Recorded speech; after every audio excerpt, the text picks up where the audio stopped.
invocando a proteção de Deus e havendo número legal, declaro aberta a sessão e vou dar prioridade ao processo 99, porque o desembargador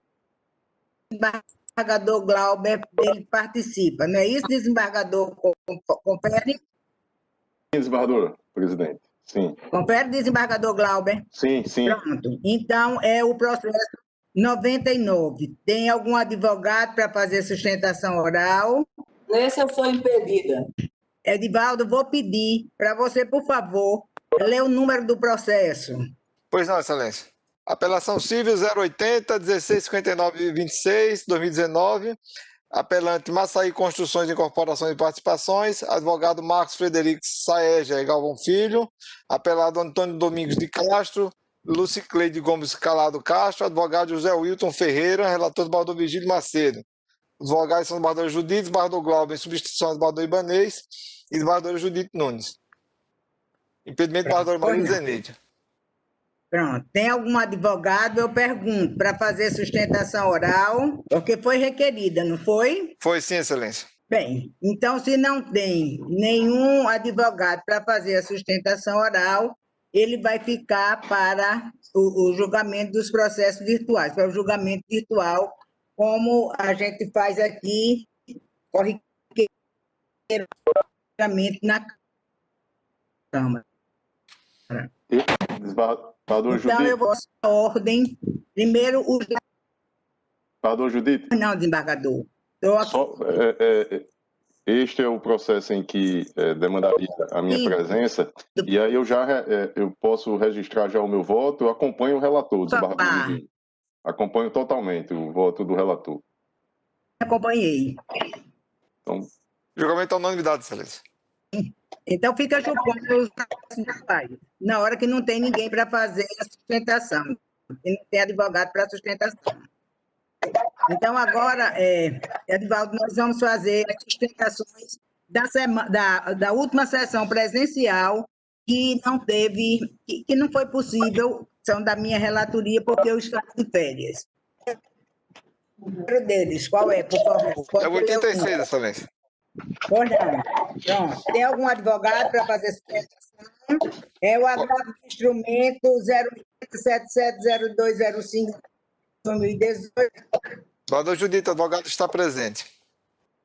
Pelo agravante, não é? Exato, excelência. Vou estar com a palavra, excelência, por 15 minutos. Dispensa o relatório. Sim, excelência, dispensa o relatório. Primeiro, pergunto se todos estão me vendo e ouvindo bem. Áudio e imagem perfeito. Pode continuar, por favor. Pode falar. Muito obrigado. Inicialmente, bom dia aos desembargadores. Quais saúdo em nome da presidente, desembargadora Judite. Colegas advogados, servidores presentes. Enfim, eu estou percebendo a conexão muito instável. Não sei se é para mim apenas, mas se eventualmente Vossas Excelências não conseguirem me compreender, peço a gentileza de me informar aqui durante a minha exposição, certo? Para que a gente não tenha prejuízo aqui na sustentação, efetivamente. Então, como o relatório foi dispensado, vou fazer aqui uma breve exposição do que cuida o processo. Isso é um agravo de instrumento manejado ainda no ano de 2018, em face de uma decisão interlocutória proferida nos autos de uma ação de alimentos, certo? Que está em trâmite na 6ª Vara de Família e Sucessões da Comarca de Natal.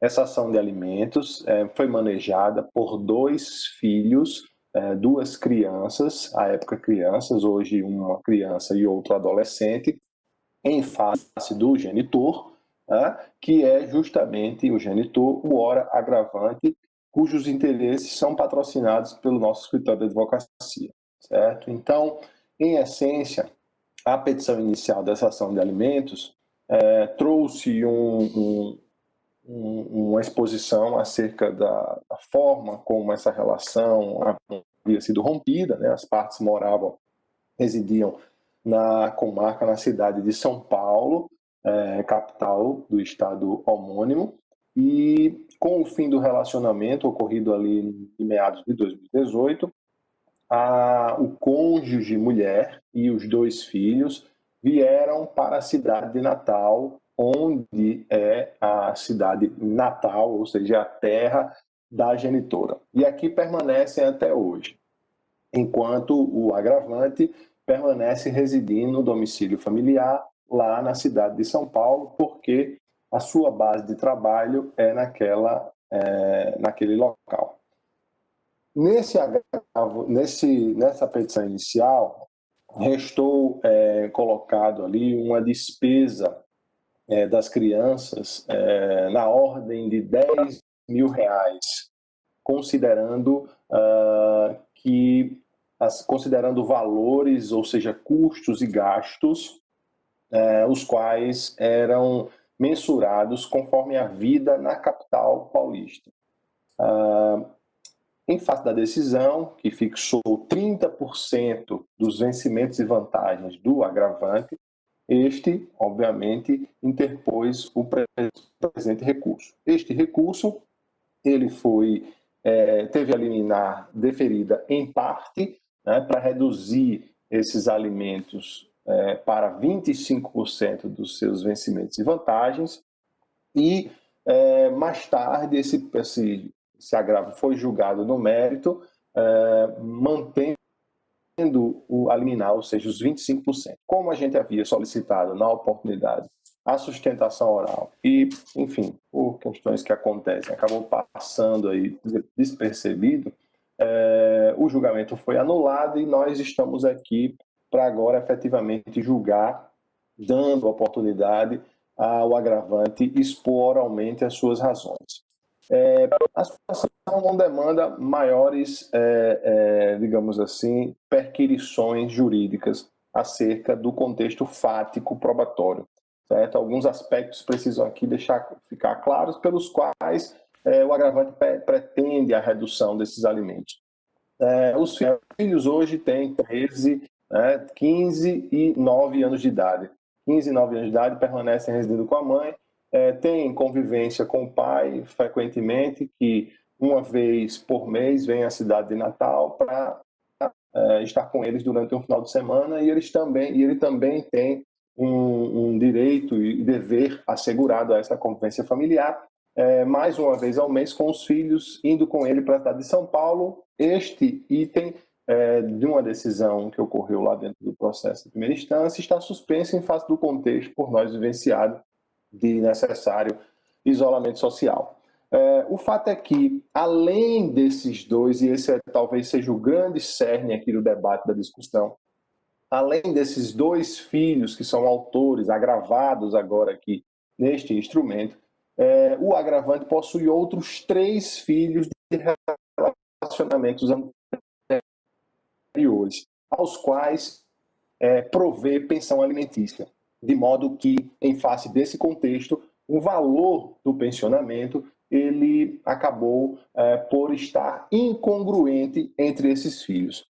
Nós temos aí 2 filhos a receberem 25%, cerca de 12,5% dos rendimentos do agravante, e isso vai girar em torno, aí, em condições normais, ele é piloto de aviação civil, e em situações normais essa pensão vai girar em torno aí de 10 a 12 mil reais por mês, certo? E, enquanto isso, os outros 3 filhos recebem, em média, por decisões judiciais ou acordos homologados em juízo, o que foi devidamente comprovado no processo, desde a oportunidade do agravo, e é importante a gente destacar aqui que são provas que não demandam maior dilação ou instrução, ou seja, aptas a serem analisadas em sede de agravo e instrumento, porque estão devidamente comprovados nos autos do agravo que, além desses 2, o agravante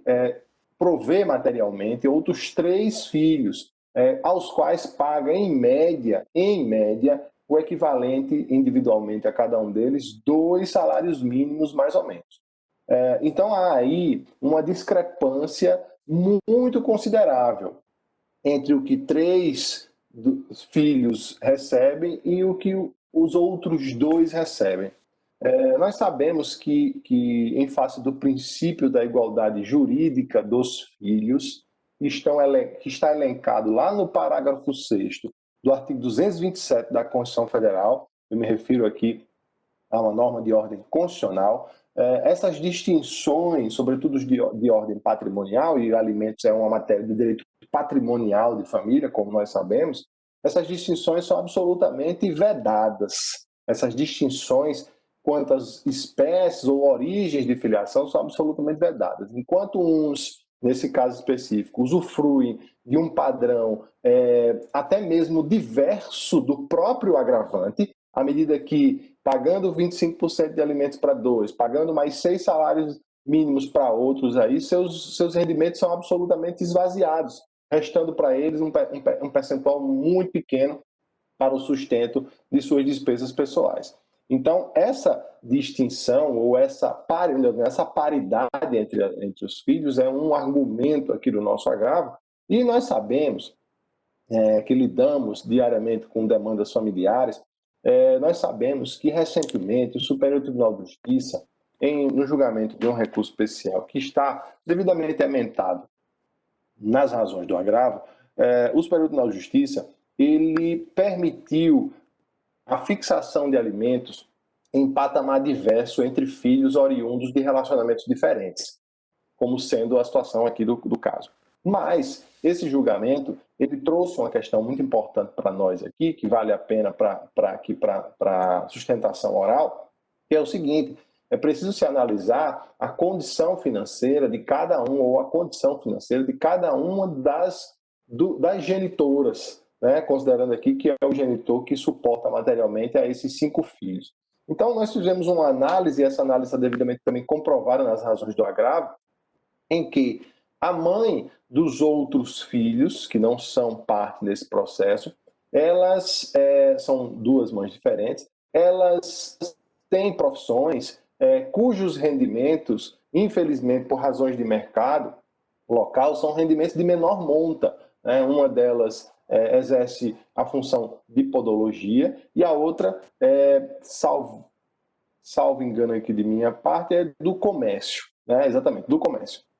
E enquanto a genitora dos ora agravados, ela tem 3 formações superiores em direito, né, em ciências contábeis e em cooperativismo. Ou seja, se eu analisar as condições, ou pelo menos como é que eu posso colocar aqui, a capacidade contributiva de cada uma dessas genitoras, colocando aqui numa balança, sem qualquer aspecto de preconceito ou de desmerecimento das respectivas ocupações ou ofícios, porque não é o caso, mas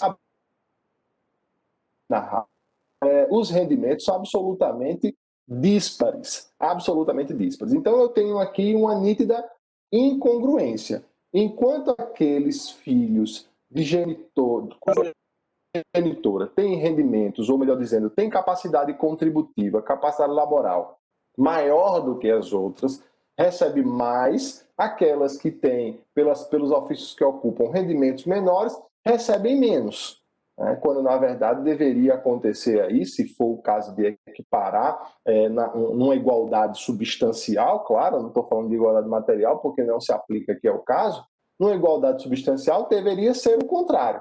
Né? Então, justamente para evitar essa disparidade, veja, em números percentuais, a disparidade entre o que os filhos desses relacionamentos anteriores recebem e aqueles do relacionamento último, no caso aqui, os ora agravados, percebem, há uma discrepância, excelências, e peço a atenção de vossas excelências para esse número, há uma discrepância aqui de mais de 120% entre os valores de alimentos que aqueles recebem e que estes estão percebendo, certo? Então, nós temos aqui, em essência, e aí já parto aqui para a minha conclusão, nós temos aqui uma disparidade, né, uma disparidade, que se eu analiso o princípio da igualdade jurídica dos filhos e uma igualdade, como já vimos aqui, a necessidade de igualdade substancial, tendo em vista que a paridade,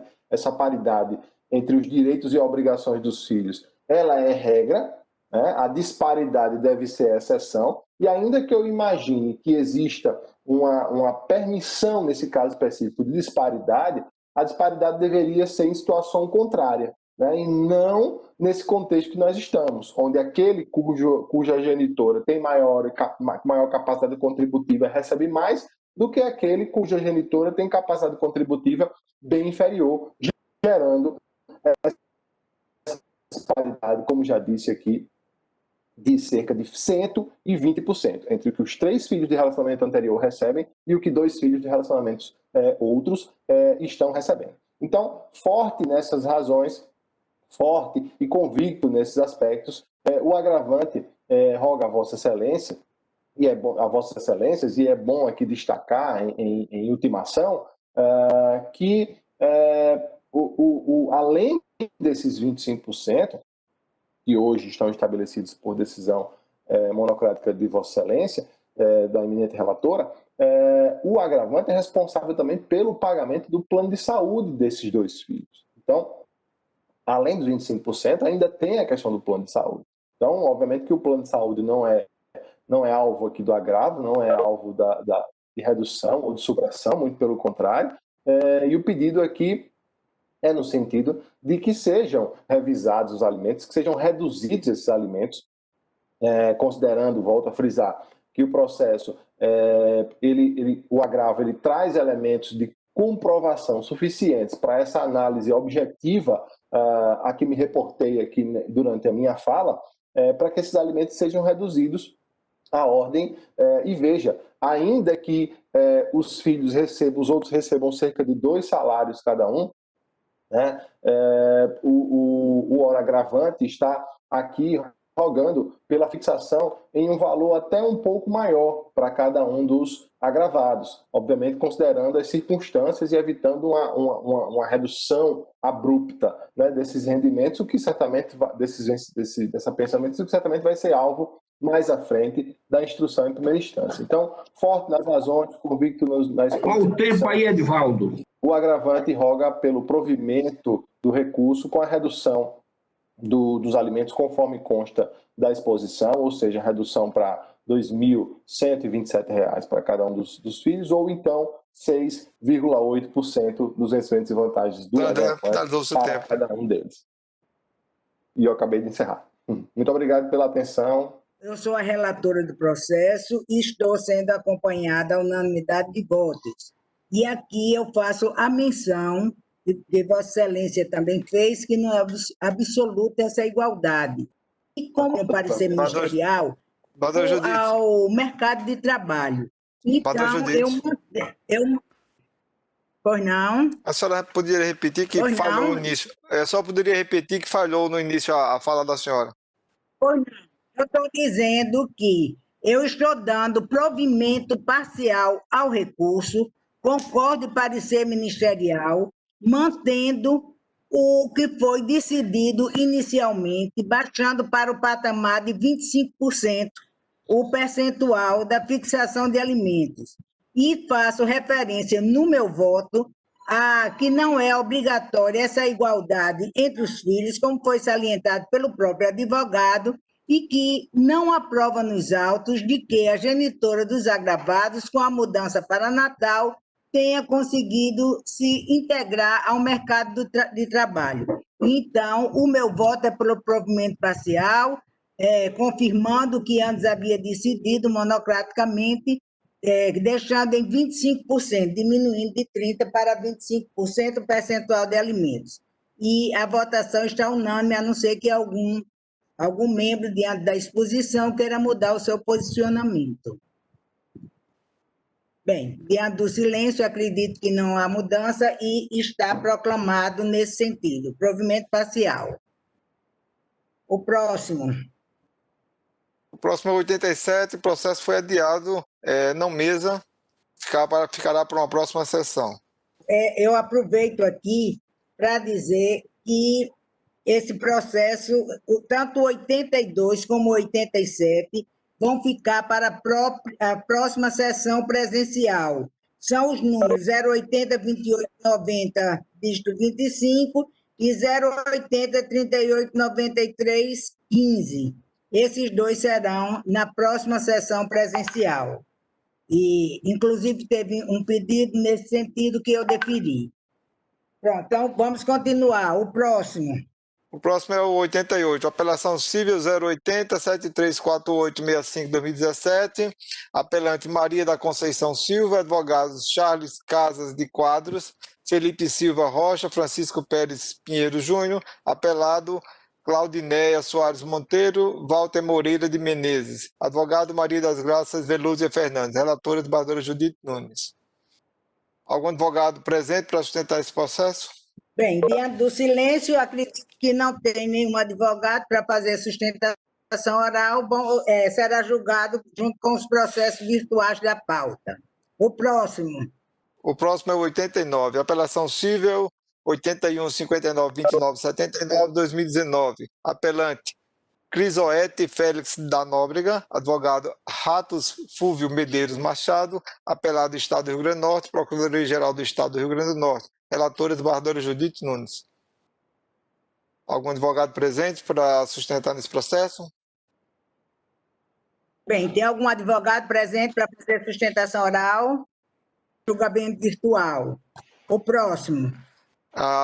O 90, apelação civil 82030460-2018, apelante Oswaldo Júnior Rossato, advogado João Cabral da Silva, apelado Banco BMG S.A., advogado Antônio Moraes Dourado Neto, relatora desembargadora Judite Nunes. Algum advogado presente? Julgamento virtual. O próximo. 91, apelação civil 844944-93-2019, apelante Paula Francinete de Oliveira, advogado Jean Carlos da Costa, apelado Estado do Rio Grande do Norte, Procuradoria-Geral do Estado do Rio Grande do Norte, relatora desembargadora Judite Nunes. Algum advogado presente para julgamento, para esse julgamento? Pergunto se tem algum advogado presente.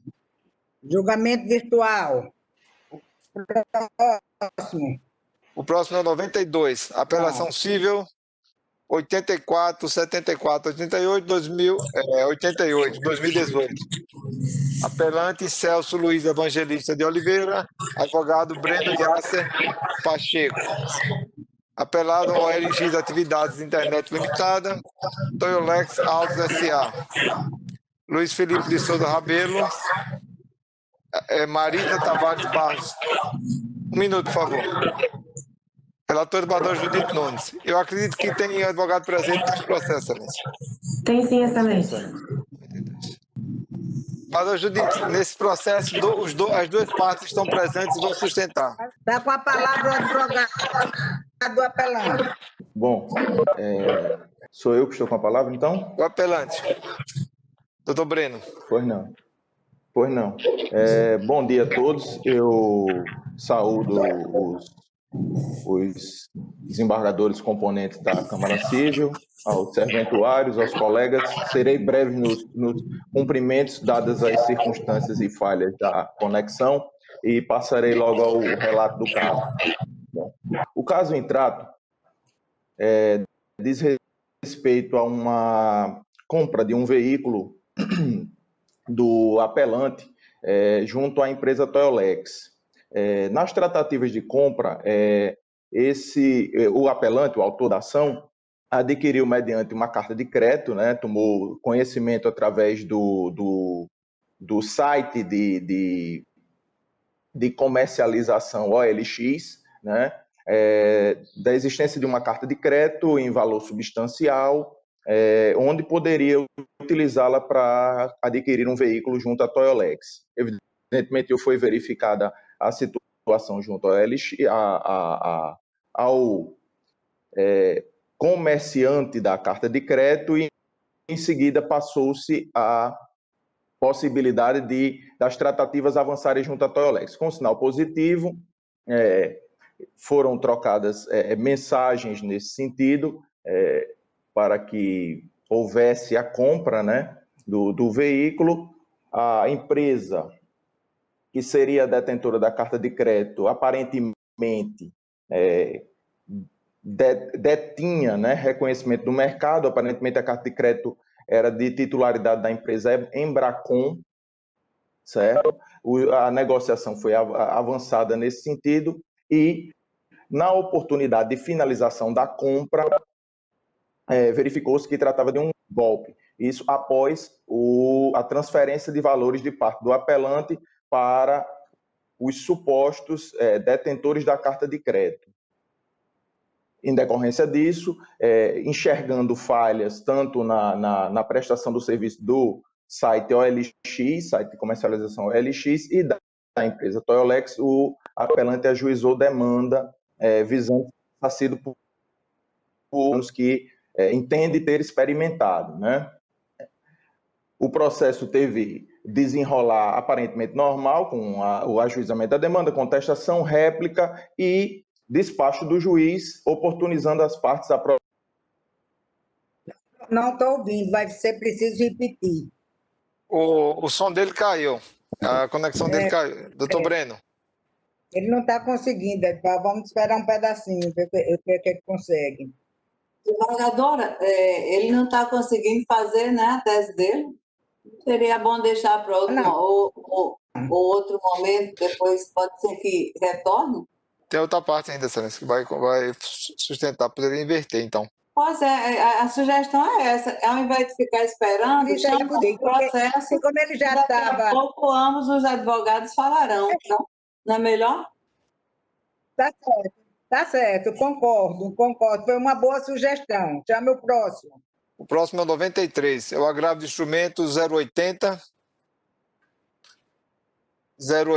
53 36 22 2020, agravante NRVSJ, agravado advogado Aldo de Medeiros Lima Filho, Rima de Fátima Paiva Campos Lima, advogado agravado IMDS, JD DVD FESDCDN, advogado Cristiano Luiz Barros Fernando da Costa, José Arnaldo Lázaro Alves de Souza, Murilo Mariz Farias Neto, Tereza Cristina Cabral Vasconcelos, relator desembargador Vigílio Macedo Júnior. Está em mesa, desembargador? Desembargador Vigílio, está em mesa? Está em mesa, senhora presidente. Ou não? Tem advogado? Algum advogado presente para sustentação? Sim, Excelência, sou eu, Arnaldo Lázaro.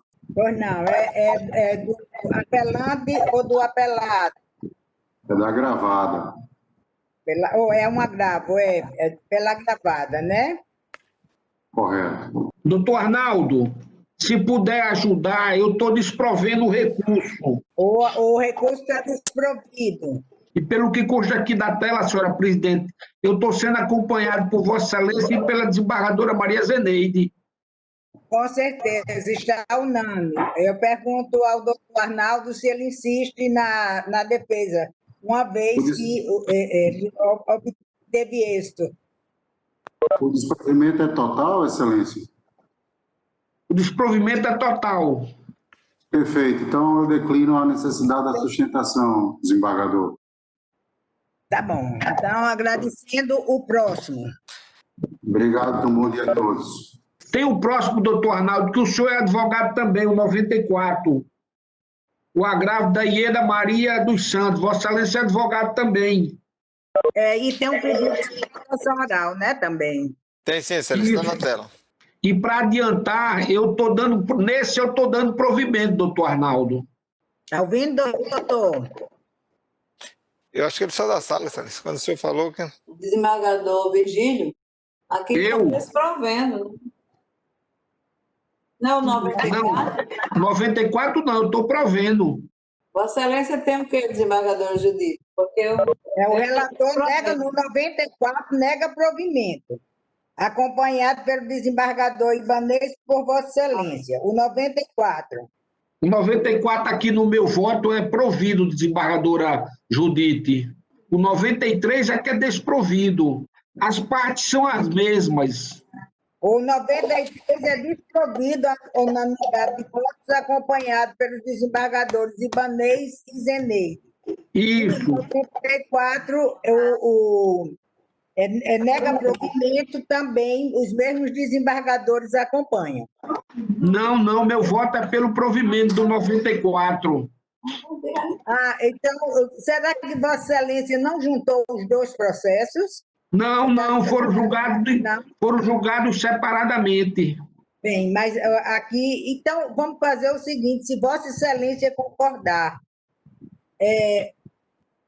no meu está igual o da desembargadora Zeneide, o 94, negando provimento. Será que não seria melhor não colocar em mesa agora? Eu posso tirar de mesa esse, até porque o meu voto, senhora desembargadora, mas na minha tela aqui, dos meus dados, constam pelo provimento. Né? Então, pronto, mas se Vossa Excelência concordou, a gente deixa eles para a próxima sessão. Tá bem. Tá certo? Concorda? Então tá certo. Esse não fica colocado em mesa, certo? Tá bem. Podia ser atualizada essa página, viu, presidente? Se Vossa Excelência, junto com a desembargadora Zeneide, desse um F5 aí na tela, atualizar a página. Eu vou fazer o seguinte, Excelência, eu vou pedir vista, tá certo? Tá bem. Porque aí eu peço vista e a gente resolve tudo. E como o advogado não está na sala, ele pode ficar perfeitamente para julgamento virtual na próxima sessão. Perfeitamente, Excelência. Certo? Tá bom? Todos concordam? Então, pronto. Então, o próximo, Edivaldo. Obrigada pela compreensão. O meu voto vista é consignado. Consignado, Excelência. Então, o próximo será o 95. Apelação civil 0100-338-29-2016. Apelante município de Porto Alegre, agravado advogado Francisco Gaspar Pinheiro Brilhante, apelado CTO, Centro de Tratamento Ósseo Limitado ME, advogado José William de Medeiros Costa, relator Bardô Vigílio Macedo. Advogado presente? Presente. Advogado do recorrido. Está em mesa, Excelência? Está em mesa. Está com a palavra por 15 minutos. Senhora presidente, desembargadora Judite Nunes, em nome de quem saúdo os demais desembargadores e colegas advogados, bem como os servidores que estão presentes nessa sessão online. O caso em julgamento trata-se de recurso de apelação pelo município de Porto Alegre, aonde busca reformar a sentença de primeiro grau que julgou procedente a demanda ajuizada pela empresa Ora Recorrida e traz em sede de preliminar a alegação de nulidade processual sob o argumento de que não foi considerado os embargos monitórios que teriam sido, segundo... Doutor William? Oi. Posso falar com a presidente só um minuto? Pode sim, Excelência. Desembargadora Judite. Em face aí da emenda, ele está falando pelo agravado. Pelo recorrido. Recorrido. Pelo recorrido? Então o recurso está desprovido. Dessa forma, Excelência, eu abdico da ostentação para não tomar o tempo da Câmara. Sei que é corrido demais e tem muito processo, que vi que a pauta está extensa. Desejo um excelente trabalho a todos. Pois não, obrigada pela compreensão, mas seria sempre um prazer escutar luzes que viessem de Vossa Excelência. Obrigado. Bom dia a todos, bom trabalho. Obrigada. Desembargador Edivaldo, qual o próximo processo? Pois não, Excelência. O próximo processo é a apelação civil número 100. Apelação civil 0127-969-75-2014. Apelante SCPDS, advogada Juliana Batista, Maria Aparecida Rodrigues Bastos, Maria Margarida Simplício de Souza, William Salles de Souza, Victor Pereira Câmara. Apelado RLTG, advogado Átalo Rafael Dantas Oliveira, Eider Luiz de Medeiros, Fernanda Ramos Teixeira. Relatores, Bardora Maria Zeneide Bezerra. Algum advogado presente para fazer a sustentação? Fica para a sessão virtual, viu, Edivaldo? Não tem nenhum advogado presente. O próximo. Próximo é o 101. Apelação civil 081 1798 66 2016. Apelante, mútua de assistência dos profissionais da engenharia e arquitetura e agronomia, advogado Nelson William Fratoni Rodrigues, apelado Ivete Oliveira da Silva, advogado Lucas Ricardo Maia Martins, relatores Bardora Maria Zeneide Bezerra. Em mesa, excelência. Sim. Tem algum advogado presente? Sessão virtual, julgamento virtualmente. O próximo. Próximo é o 102. Apelação civil 081 26 23 44 2015. Apelante Clotilde Corrêa da Silva, Estado do Rio Grande do Norte. Advogado Marcílio Mesquita de Góes. Apelado Clotilde Corrêa da Silva, Estado do Rio Grande do Norte. No caso é apelante apelado, né? Advogado Marcílio Mesquita de Góes, relatores Bardora Maria Zeneide Bezerra. O advogado creio que está presente, excelência. Sim, excelência, presente. É advogado de quem, excelência? Eu sou do apelante e do apelado. Teve por parte do Estado. Eu não ouvi. São duas partes, excelência, apelante e apelado. O advogado doutor Marcílio Mesquita. O doutor Marcílio, Vossa Excelência tem 15 minutos. Pois não. Bom dia a todos. Eu falo aqui em nome do espólio de Reginaldo Teófilo da Silva, né, que à época tinha como inventariante a viúva, dona Clotilde Corrêa. Como não houve o relatório, apenas fazer uma breve síntese da realidade processual. A ação de origem é uma ação de rescisão contratual, do contrato de locação, com pedido de despejo e cobrança de valores inadimplidos. Os pleitos do recorrente, o espólio, eles foram quase que na integralidade acolhidos, né? Um dos pedidos que não foi acolhido, que é o objeto do presente recurso, ele diz respeito ao pedido de atualização do valor do aluguel. Isso se dá por quê? Isso é um contrato de locação bastante antigo, que foi iniciado ainda no ano de 1999, com o Estado do Rio Grande do Norte, né? Para funcionar uma das sedes da Central de Cidadão aqui em Natal. E foi feito contrato inicial, após esse contrato foi objeto de aditivos e sempre transcorreu normalmente. Até que, após o ano de 2011, ou 2012, mas eu acredito 2011, o Estado do Rio Grande do Norte não mais procedeu com o aditivo contratual e passou a ficar inadimplente com o pagamento dos aluguéis. E daí surgiram várias demandas administrativas visando essa cobrança e a atualização dos valores da locação. O juízo de piso, ao analisar o pedido do apelante espólio para que a partir do ano de 2011, ano que após esse não houve mais o aditivo contratual, fosse não só condenado o Estado a pagar o aluguel, como também, anualmente, fosse feito o reajuste do valor desse aluguel. O juízo de origem, ele entendeu que, pelo último aditivo constante nos autos, né, o último aditivo de fato realizado entre as partes, na sua cláusula terceira, no seu parágrafo terceiro, não se falava em reajuste. E daí, consequentemente, nos anos seguintes também, por conta desse aditivo, entendeu o juízo de origem que também não cabia o reajuste no valor do aluguel.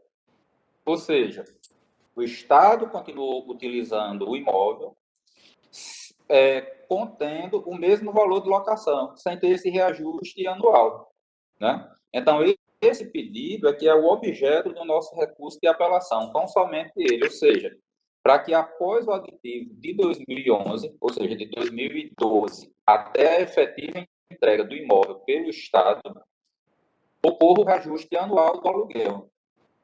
E aqui não se trata de pedido de correção monetária na condenação, porque isso o juízo preferiu. Se trata do valor do ajuste ajuste anual do aluguel, ou seja, fosse aplicado qualquer índice e o valor todo ano fosse objeto de ajuste. Né? Então, o que se destaca no recurso, que se requer, é apenas a reforma da sentença, esse ponto, para que se dê o ajuste anual do aluguel, mantendo-se os demais termos da sentença. Essas são as razões do recurso de apelação do espólio.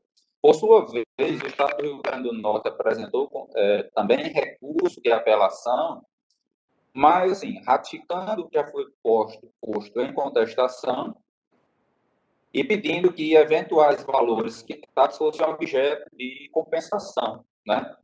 Só que não há razão de ser do recurso do Estado, porque o juízo, em sentença, inclusive atendendo a pedido do espólio, já determinou que, quando da liquidação da sentença, fosse verificado algum valor porventura pago e abatido da condenação, para que, de fato, o Estado venha a pagar os meses realmente inadimplidos. E essa observação se faz porque, após o ajuizamento da ação, por via indenizatória, o Estado chegou a pagar alguns meses da locação, mas não quitou todo o período, ficou alguns meses em aberto. Daí, nós, enquanto credores, informamos em juízo, dentro da boa-fé que rege as relações contratuais, informamos em juízo ao pagamento de alguns meses, prestamos a devida conta, e já pedimos que em sentença fosse feito esse abatimento, porque o juízo atendeu. Então, por essa razão, o apelo do Estado não há razão de ser.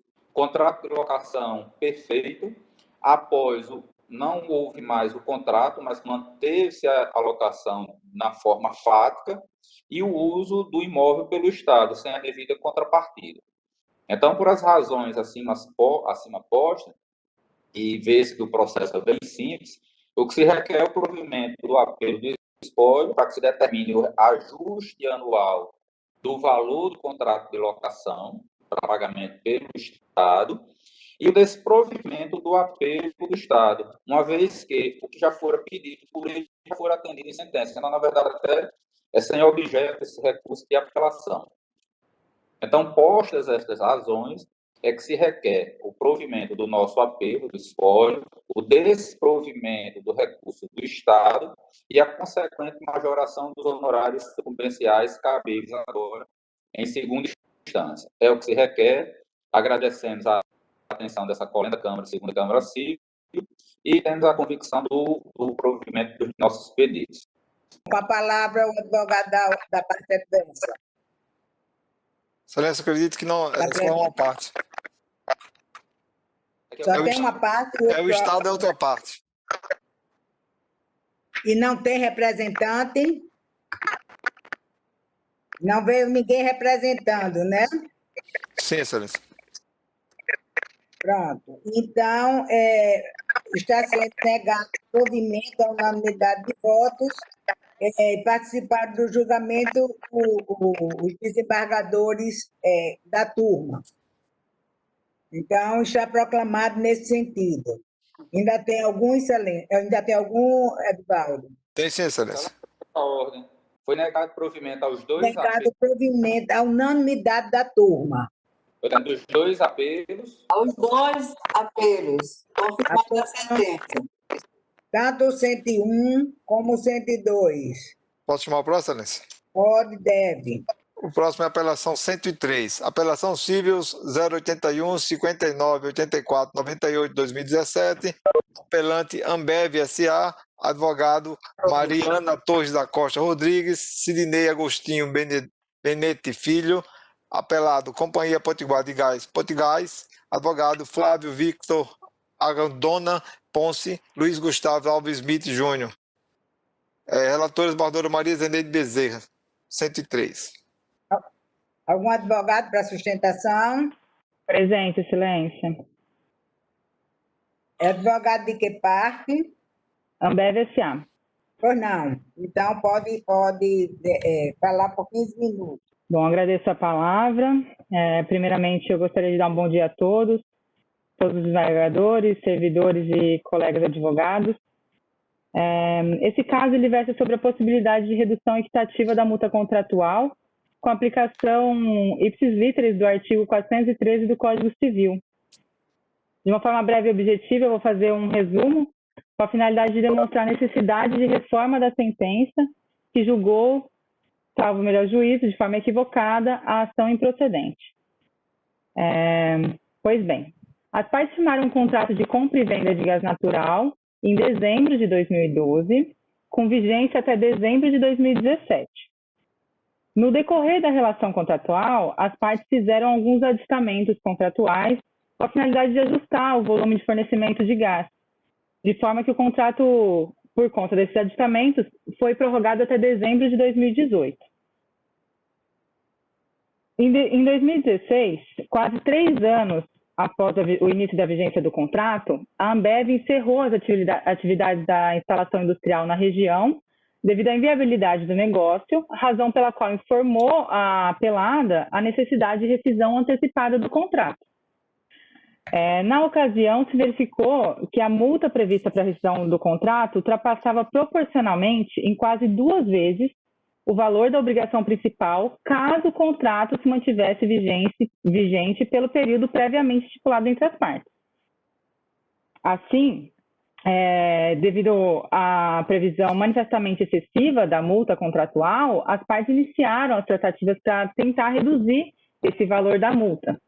Contudo, as partes não chegaram a um consenso, razão pela qual a apelante, obviamente, ajuizou a ação que deu origem a esse recurso de apelação. A razão do ajuizamento é muito simples. Todos os requisitos previstos pelo artigo 413 do Código Civil, que é o artigo que dispõe sobre a possibilidade de redução da multa contratual, estão preenchidos nesse caso. Então, não haveria razão para o improvimento da ação de plano como ocorreu em primeira instância. Então, foi uma surpresa quando a ação foi julgada totalmente improcedente, de forma, em julgamento antecipado do mérito, sem oportunizar as partes a produção de prova, porque encontravam-se preenchidos requisitos previstos pelo artigo 413, como eu já mencionei. No entendimento do juízo de piso, a multa contratual não poderia ser reduzida por 2 razões. Primeiro, o contrato, na visão do magistrado, não poderia ser considerado adimplido, porque na visão dele foi cumprido somente metade do tempo de vigência do contrato. No entendimento do magistrado, era preciso cumprir muito mais da metade, talvez quase a totalidade do contrato. E o segundo motivo pelo improvimento que se extrai da sentença é o fato da apelante ser uma empresa de grande porte. Simplesmente por isso. Para o magistrado de piso, no momento da celebração do contrato, a empresa, por ser de grande porte, teria capacidade de analisar o risco do negócio e teria anuído com as cláusulas contratuais na sua integralidade. Então, veja que os motivos que levou ao improvimento da ação não são aqueles que estão previstos no 413 do Código Civil. Mas antes de demonstrar que a sentença no mérito é equivocada, eu gostaria de chamar a atenção de Vossas Excelências para o fato de que a ação foi julgada antecipadamente, sem que as partes produzissem as provas que foram requeridas e que eram necessárias para o julgamento correto da ação. Ao contrário do que restou decidido pelo magistrado, a causa não se encontrava madura para julgamento. Isso porque era necessário que se realizassem as provas requeridas, tanto a prova oral quanto pericial, para demonstrar que a apelada ela não suportou prejuízos com a rescisão antecipada do contrato e que a rescisão antecipada, tal como prevista em contrato, traria vantagens manifestamente excessivas para a apelada. Então, assim, com o julgamento antecipado do mérito, houve inevitável cerceamento de defesa. Esse é um ponto crucial para esse caso e que, portanto, se mostra necessário que os autos retornem em primeira instância e que seja oportunizado a produção de provas para demonstrar que a multa, tal como prevista, resulta em uma manifesta vantagem excessiva para a apelada. E esse é um dos requisitos previstos pelo artigo 413 do Código Civil. esse de fato é um requisito e, portanto, não deveria ter sido ignorado pelo magistrado de piso. Sendo assim, eu passo a analisar o mérito dessa ação e a razão pela qual ela deveria ter sido provida, superando essa questão do cerceamento de defesa, e passo a demonstrar que os requisitos do 413 do Código Civil, eles estão devidamente preenchidos. Isso porque, conforme demonstrado ao juízo de primeiro grau, o cálculo da multa rescisória, tal como prevista em contrato, resultaria em um dever de pagar à apelada o valor de 5,5 milhões de reais. Por outro lado, veja bem, se o contrato se mantivesse vigente até o término do período previsto no contrato, a apelante poderia pagar tão somente 3,5 milhões para a apelada. Ou seja, a multa resulta em quase 2 vezes o valor do contrato. Isso é uma manifesta vantagem excessiva para a apelada, porque com a rescisão ela teria muito mais vantagem do que se cumprisse o contrato até o final. Sendo assim, é óbvio que o encerramento prematuro do contrato é uma vantagem excessiva e que não é admitido pelo 413 do Código Civil, não é admitido à luz da função social do contrato, não é admitido à luz do equilíbrio econômico-financeiro entre as partes, porque a gente está falando aqui de uma ação paritária. É evidente, portanto, o equívoco do magistrado, que deixou de aplicar a regra prevista no artigo 413 do Código Civil. E para que fique claro, o artigo 413 do Código Civil estabelece que a redução da cláusula penal ocorrerá quando preenchidos os seguintes requisitos. Primeiro, quando a obrigação principal tiver sido parcialmente cumprida. E segundo, quando o valor previsto no contrato for manifestamente excessivo. Ambos os requisitos estão preenchidos nesse caso concreto. E aí, nesse momento, eu gostaria de chamar a atenção de Vossas Excelências para 2 julgamentos que ocorreram no Superior Tribunal de Justiça. O primeiro é o recurso especial número 1.641.131 de São Paulo, de relatoria da ministra Nancy Andrighi, no qual restou decidido que a aplicação da regra prevista no 413 do Código Civil não se trata de uma faculdade, mas de um dever. Eu peço licença para Vossas Excelências para ler só um trechinho do voto da ministra Nancy Andrighi. Ela fala assim: no atual Código, o abrandamento do valor da cláusula penal é norma cogente e de ordem pública, consistindo em dever do juiz e direito do devedor que lhe sejam aplicados os princípios da boa-fé contratual e da função social do contrato. O mesmo posicionamento foi adotado por unanimidade na 4ª turma do STJ, na ocasião do julgamento do recurso especial 1.466.177 de São Paulo, de relatoria do ministro Luiz Felipe Salomão. Peço licença novamente para ler só um trechinho da ementa. Ele fala assim: a multa contratual deve ser proporcional ao dano sofrido pela parte, cuja expectativa fora frustrada, não podendo traduzir valores ou penas exorbitantes ao descumprimento do contrato.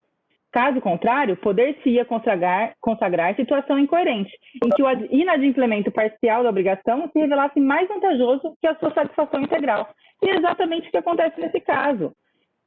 O inadimplemento parcial da obrigação é muito mais vantajoso do que a satisfação integral do contrato. Sendo assim, é evidente que o preenchimento dos requisitos previstos no artigo 412 e 413 do Código Civil, razão pela qual roga-se a essa turma a reforma da sentença para que seja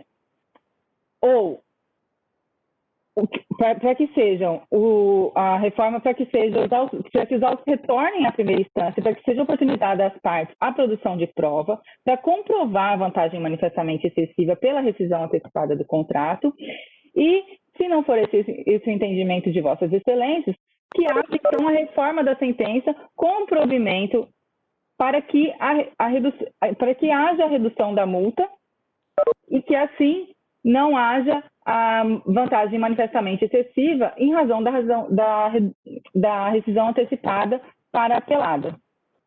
Forte nessas razões, eu rogo pelo provimento do apelo, agradeço a atenção de Vossas Excelências e desejo um bom dia a todos.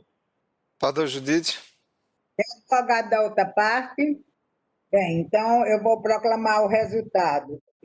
A relatora negou o provimento, sendo acompanhada a unanimidade do voto. Essa proclamação. Desembargador? Pois não. Só um minuto. Pois não, estou ouvindo. Estou dando um provimento parcial para fazer só a redução do... O 102? O valor da cláusula penal é o 103, viu?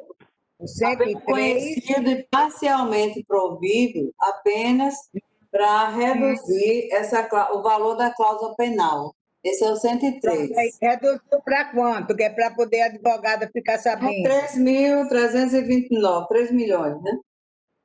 Era 5 milhões, ficou 3.329, mais ou menos o que a parte estava querendo.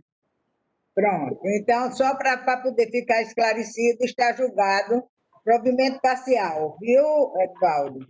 Sim, excelência. Obrigada pelo esclarecimento. E vou até aproveitar a oportunidade para fazer um esclarecimento aqui. Desembargador Vigílio. É isso que eu ia falar assim, agora. Desembargador Vigílio, acho que a conexão dele deu um problema, mas vamos só aguardar um pouco. Pronto, porque é só para dizer que aquele processo que eu pedi vista, eu vou dispensar o pedido, até porque o advogado não estava na sala e ele pode ser julgado virtualmente, porque já tem os votos dos outros desembargadores que integram a turma. Então, não fez sentido o meu pedido de vista, e então eu quero dizer que ele está retirado.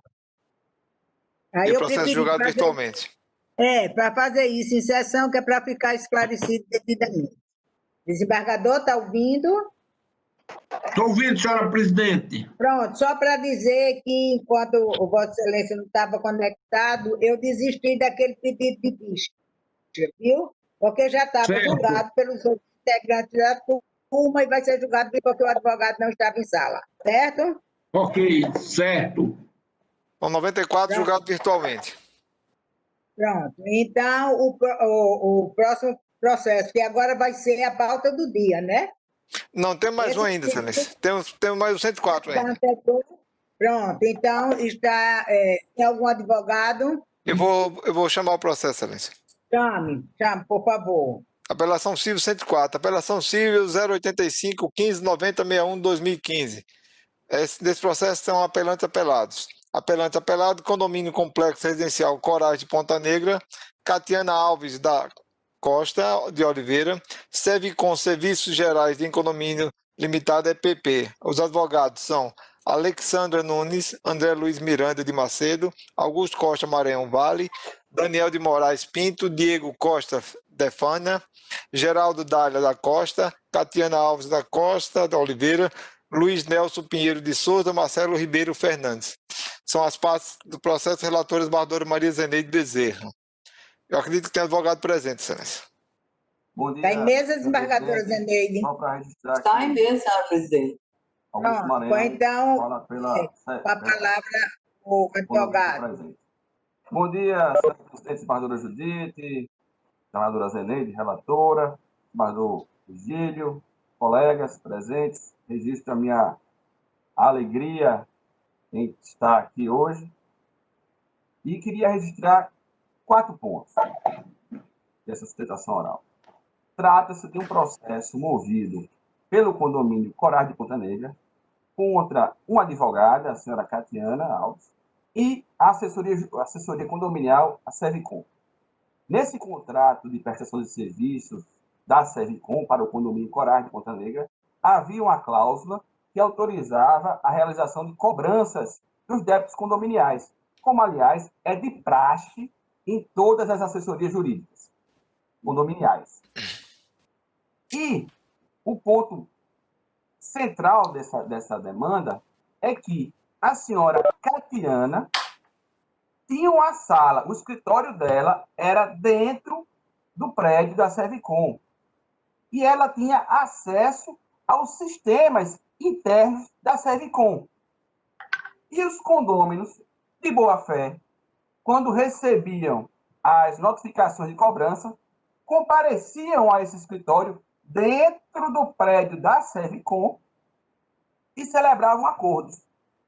O protocolo padrão estabelecido pela Servicom era o pagamento via boleto bancário, que permitiria o crédito no sistema na conta da Coragem de Ponta Negra, que era administrada, ou seja, a chave de acesso à conta, os extratos bancários, todos eram administrados pela Servicom, que permitiria a conciliação bancária e a prestação de contas. O que é que a advogada Catiana realiza? Ela inova e começa a... Só queria... O advogado Augusto, ele está falando por qual parte? Porque pelo condomínio. Sumiu aqui. Pelo condomínio? Condomínio complexo. Tá bem, obrigada.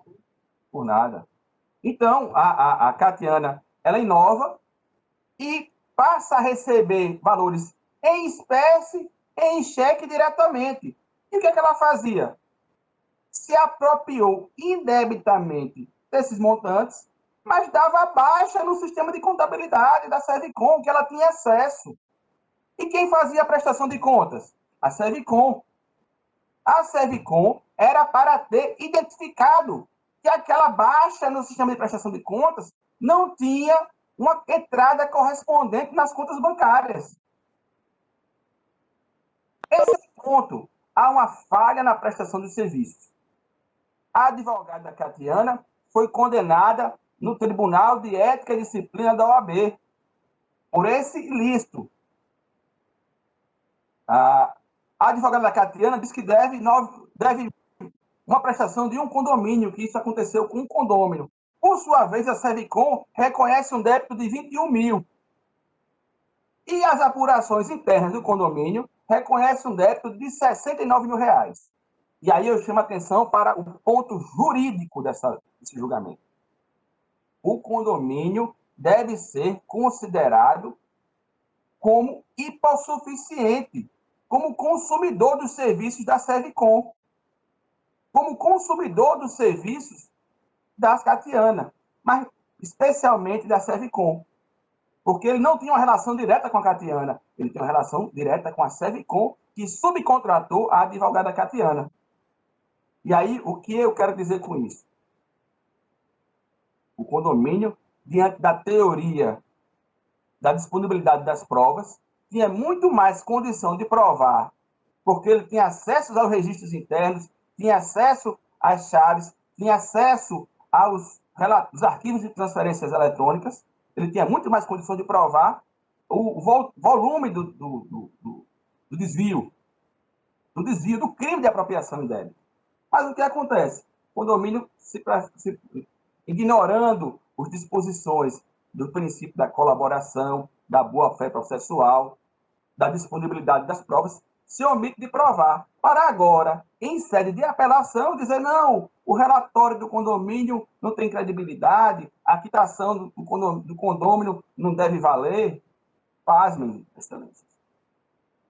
Era para esse processo ser ter acontecido um acordo. Eu, sendo uma empresa que tem 35 anos de experiência, uma das líderes do mercado como é a Servicom, permitir que um preposto meu aplique um golpe de quase 70 mil reais e deixar isso levar a julgamento, eu tinha feito um acordo. Isso é um absurdo. Então, excelências, há uma clara falha na prestação de serviço da Servicom, ela deve ser responsabilizada integralmente pelo débito. Houve o crime de apropriação indébita confessadamente, só discordo do tamanho do volume, pela advogada Catiana, foi condenada no Tribunal de Ética e Disciplina da OAB, e, por essas razões, nós solicitamos o desprovimento das apelações de Catiana, que foi revel no processo, e do condomínio, e o provimento da apelação, e o desprovimento da operação da Servicom, e o provimento da apelação do condomínio para aumentar o volume da condenação, para dar procedência integral à lide com a condenação do valor pretendido na apelação adesiva. São essas as razões e confio no deferimento e registro ao final a alegria de encontrá-las novamente, embora em meio virtual. Mas, Judite. se tem advogado da outra parte? Não. Então, vou proclamar o resultado. A 104, resultado, a relatora nega provimento aos recursos da autora e da segunda demandada e dá parcial provimento ao apelo da Servicom, acompanhada à unanimidade. Assim está o resultado e faço constar também que está rejeitada a prejudicial de prescrição e a preliminar de inépcia da inicial. Senhora presidente. Aí, no mérito, pela mesma votação, negar. Senador Judite. Pois não. A conexão da senhora falhou, só poder repetir, o advogado pediu a palavra também. A conexão da senhora falhou. Pois não, eu estou dizendo que... E agora, tá boa? Ok, pode continuar, excelência. Está ouvindo? Estamos, excelência. Bem, aqui, estou lendo aqui o resultado. 104. Resultado, a relatora nega provimento aos recursos da autora e da segunda demandada e dá parcial provimento ao apelo da Servicom, acompanhada à unanimidade. Aí, aqui tem a observação que estão rejeitadas a prejudicial de prescrição e a preliminar de inépcia da inicial, suscitadas pelos demandados. E no mérito, negar provimento ao recurso da autora e da segunda demandada Alves, o apelo da Servicom, Serviços Gerais em Condomínio Limitada. Esse é o resultado, está proclamado e foi a unanimidade de votos. Perfeito, excelência. Só para poder compreender então, a extensão do provimento da apelação da Servicom, que foi dado provimento, mas eu não compreendi qual foi o dispositivo em si mesmo. Bem, o voto após a sessão fica disponibilizado, aí Vossa Excelência pode ver, ou se a desembargadora Zeneide quiser, pode dar algum esclarecimento. Se não, fica depois, Vossa Excelência terá todo o acesso assim que terminar a sessão, viu? Então, o próximo processo, qual vai ser? Disponha, bom dia. Pois não, excelência. O processo, informando que os processos embargador Ibanez como relator são adiados para a próxima sessão. Para a próxima sessão, exatamente. E tem que ter a presença do relator. Então, agora, realmente é a pauta do dia, é isso? Excelência, número 1 da pauta do dia. Excelência, pela ordem, o julgamento do doutor Breno, que teve um problema de conexão... Vamos no final da sessão para dar mais tempo para o advogado. Presidente, eu acho que seria mais razoável se o som retornou ao advogado e a doutora Marisa, retornar para esse processo, porque eles vão ficar esperando. Desculpe interromper, mas eu sou advogada habilitada também, o doutor Breno teve que se ausentar porque ele tem uma audiência. Eu posso terminar a sustentação em lugar dele. Sim, então Tá, então sem problema. Pronto, então vamos iniciar o 94. Pronto, então está com a palavra. A bem da verdade, eu acredito que ele já havia adiantado alguma coisa para os senhores. O processo, ele trata de um golpe que foi aplicado em desfavor do autor e, com o transcurso do processo, foram acolhidas as preliminares de legitimidade das partes réis. Acontece que a conduta de ambas as empresas foram determinantes para a ocorrência do golpe. Então, não há como ser acolhida qualquer preliminar de legitimidade. Como o meu colega já deve ter adiantado, o autor ele procurava um veículo para adquirir e, procurando na OLX, no site da OLX, ele viu uma carta de crédito no valor de R$90 mil. Entrou em contato com um anunciante, uma empresa chamada Embracon, e essa empresa lhes forneceu todas as informações a respeito de como adquirir a carta de crédito e como ele poderia proceder. Foi enviado o contrato, foi enviado todos os documentos, tudo da forma correta, e de posse desses documentos ele entrou em contato com a Toyolex, a outra empresa ré.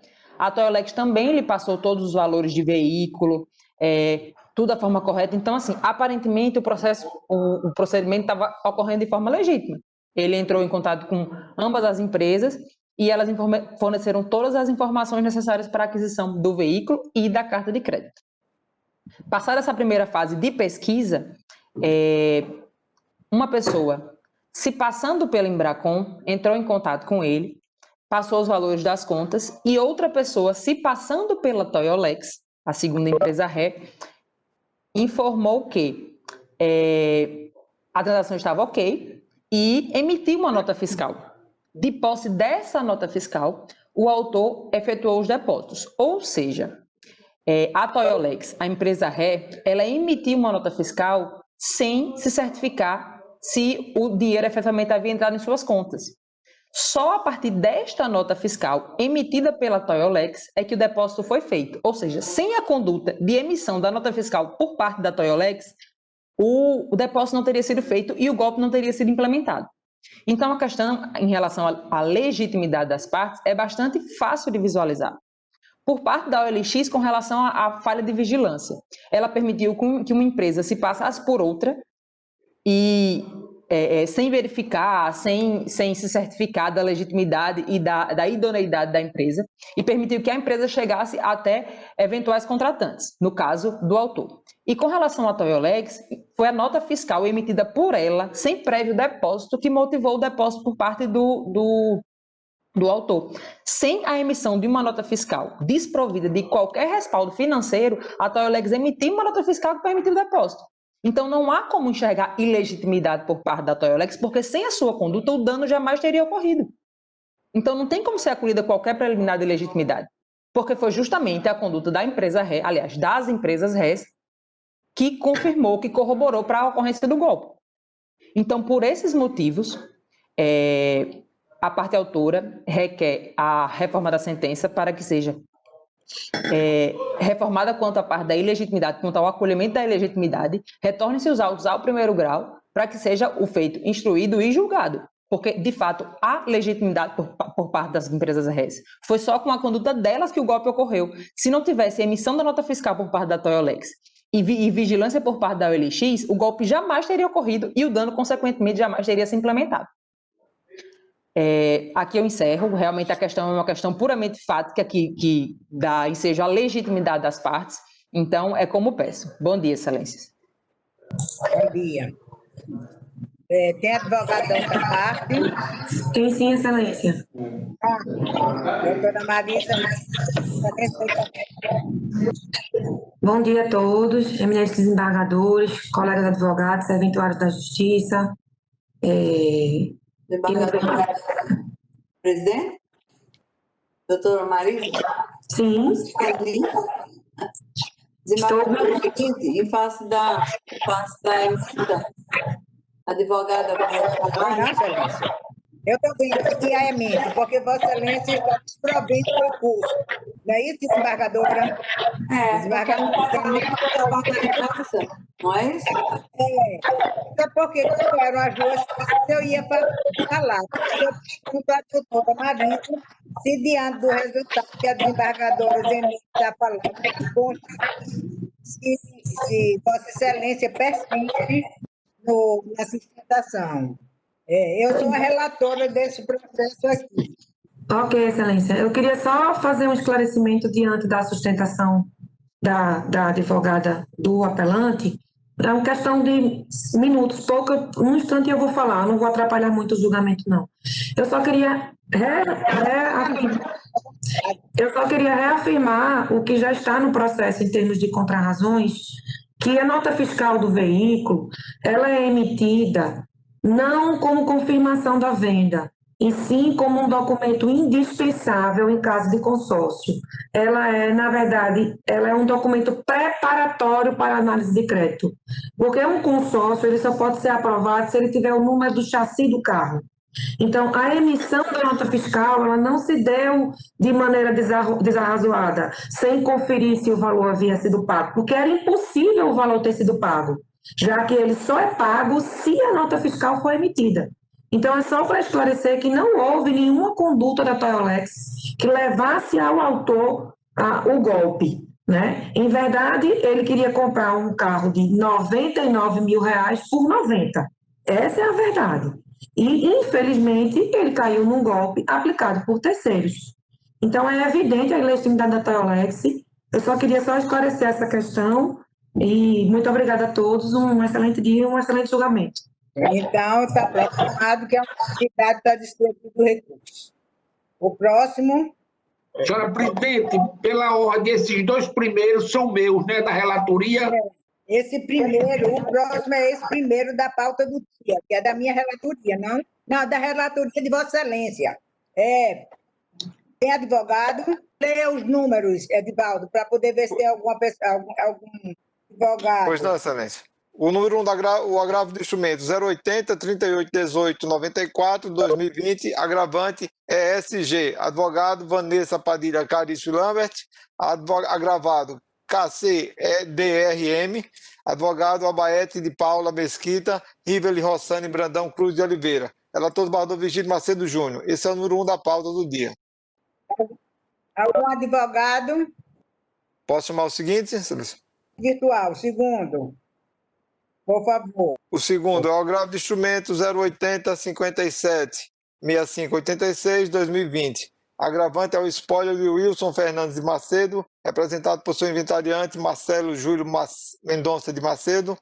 O advogado é o Felipe Augusto Leite. E o agravado é Fábio Gentili Marley Campelo Serra. 186 2020. O relator desembargador Virgílio Macedo Júnior. Excelência, eu estou pela agravada no... Está em mesa, Excelência. Está em mesa o processo. Bom dia a todos. Excelência, doutora Judite, eu estou aguardando o julgamento do primeiro da pauta. Número 1, Excelência. Agravo de instrumentos 80 38 18 94 2020. Isso. Então, pronto. Vou estar com uma palavra. Advogada de que parte? Eu tô pela agravada. Pela agravada? Sim. O número 1, o relator está negando provimento acompanhado da unanimidade de votos. Não é esse que é agravante, é SG e é agravado KCDRM. É esse? Confirma? Sim. Pronto. Pois o relator nega provimento acompanhado da unanimidade. Está proclamado o julgamento, então, se Vossa Excelência dispensar. Não, dispensa, Excelência. Obrigada e tenha um bom trabalho.